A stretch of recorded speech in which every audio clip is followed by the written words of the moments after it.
Hey Shogi fans! Just yesterday, the second game of the 60-second Oushou title match was played.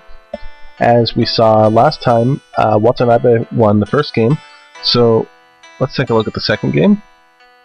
Every alternating game in the title match, the sides are swapped, so playing Senta is the challenger, Akira Watanabe, and playing Gote is the defending champion, Yasumitsu Satou. So let's take a look at the moves. The game starts pawn 2-6, 3-4, 7-6, and then Satou makes Gote's one move loss bishop exchange. So Watanabe takes, and they develop. Silver comes down to 3-3. Satou likes to play swinging rook, so we can see that maybe he developed his silver this way, that way the rook can come along the second rank. King begins to castle, and yeah, the rook comes to 2-2, opposing rook. From here, Watanabe pushes the edge pawn, trying to put pressure on Gote's king formation. If he goes for Mino Castle, then typically Mino Castle wants to push this pawn to make an escape route for the king. But instead of push the edge pawn back, he just moved the king, allowing Watanabe to get this edge vanguard pawn, stopping that pawn from coming out, and keeping that escape route closed. So the king's castle, and then Satou pushes the second foul pawn, keeping Senta's pawn off of 2-5, and then they continue castling. Now, this is an interesting trend that I've started to see in pro shogi lately. Conventional wisdom among amateur shogi players is that you should never use Yagura Castle against swinging rook, because the 7-8 gold is only being defended by the king. But lately, pros have been using it against bishop exchange swinging rook, so it's going to be interesting to follow the pro scene and see what they're doing with that. Anyway, Satou pushes the silver up, finishing this Mino Castle, and from here, Watanabe chooses not to take his gold and make it part of his Yagura Castle. Instead, he's going to leave it on 4-9, maybe to defend against drops along here, or he'll move it up to 3-8 to help defend against the attack on this side. So he pushes the third foul pawn, making room for the knight to come up. Satou develops his silver, and he pushes the fourth foul pawn, keeping the silver from coming down to here. Knight develops, and Satou makes an aggressive drop with his bishop on 1-4, aiming for the third foul pawn and also possibly for promotion. Nine-dan Toshiaki Kubo, who was watching this game and commentating for fans who showed up to the hotel, predicted that the continuation would be knight to 4-5, bishop takes the pawn, and then knight takes and promotes, silver takes, and knight drops 7-4. You know, if he takes it, then there'll be this bishop forking the king and the silver here, which would also attack the rook. So he said it would continue king runs and then edge pawn. You know, push an edge pawn against an edge king, as the proverb goes. And then this powerful bishop drop right here, strengthening the edge and also attacking the silver, and it seems like it would be really good for Watanabe, but it didn't continue along that line. Instead, he simply pushed the gold up to 3-8, bishop takes the third foul pawn, and silver kicks it back. If he just runs to 1-4, then the edge pawn will come up, threatening to kick it back even further into his own camp, and he'd just be losing moves. So he chooses not to do that. Instead, he pulls it back to 5-4.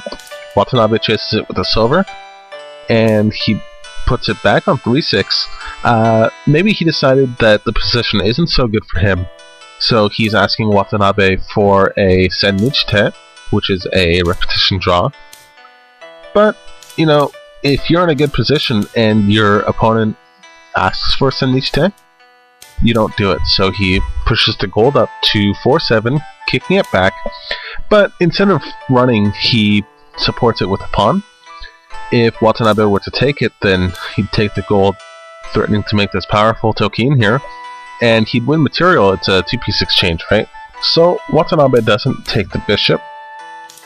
Instead, he pushes the 4th file pawn, going after that silver. This is where the first day of the game ended, and the sealed move was knight takes, and then knight takes, and bishop runs. Some of us thought that it would go along knight promotes, and going along that line that Kubo showed us earlier. But once again, he didn't go along with that. He pushed the edge pawn, continuing to go after that bishop. Satou took the knight. Now, he can't retake the silver because the bishop will promote, right? So he pushes pawn 2-5, blocking the bishop's diagonal. So Satou can take the silver as well. Gold takes and knight drop, going after the gold. Watanabe ignored it, dropping a bishop on 3-3, attacking the rook, and also attacking this square right here. So rook runs and silver drop. It doesn't kill the rook, but it'll be in a bad position if it runs to here, for example.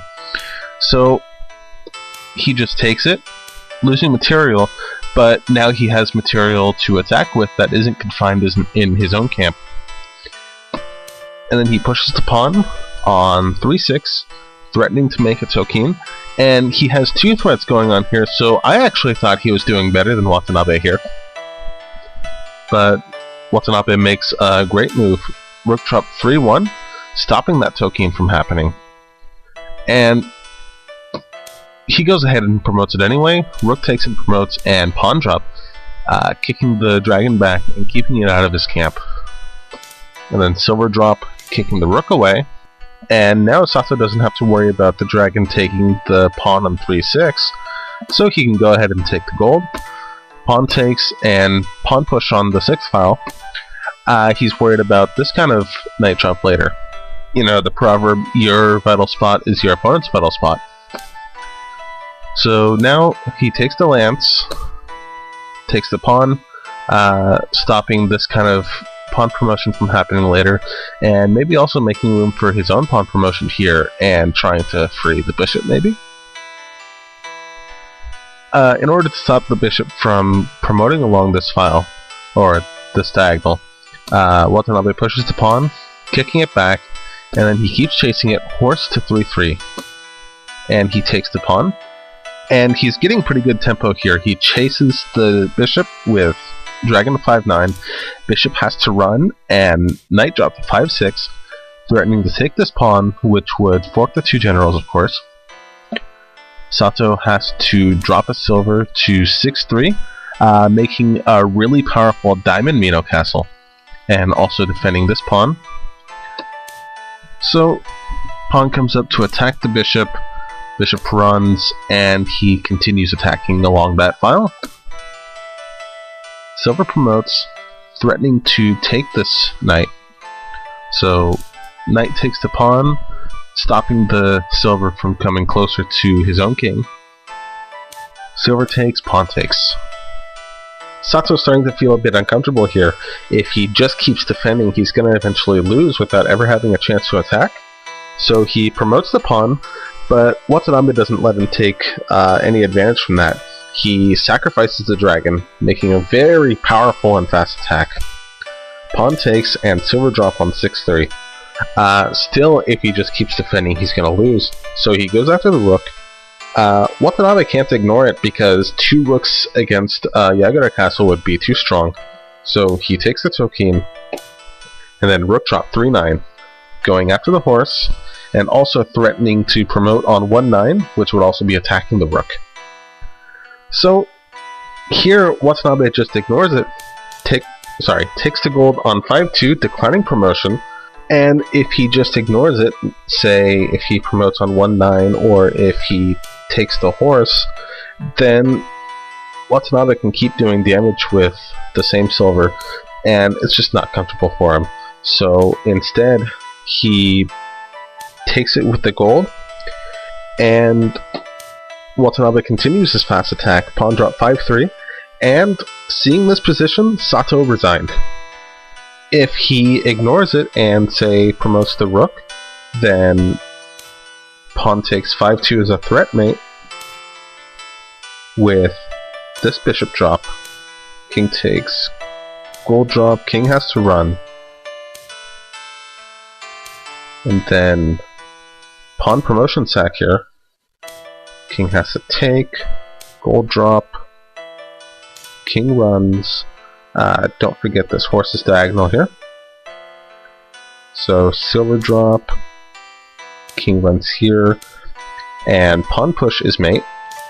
Or if he runs here, then horse comes down to mate.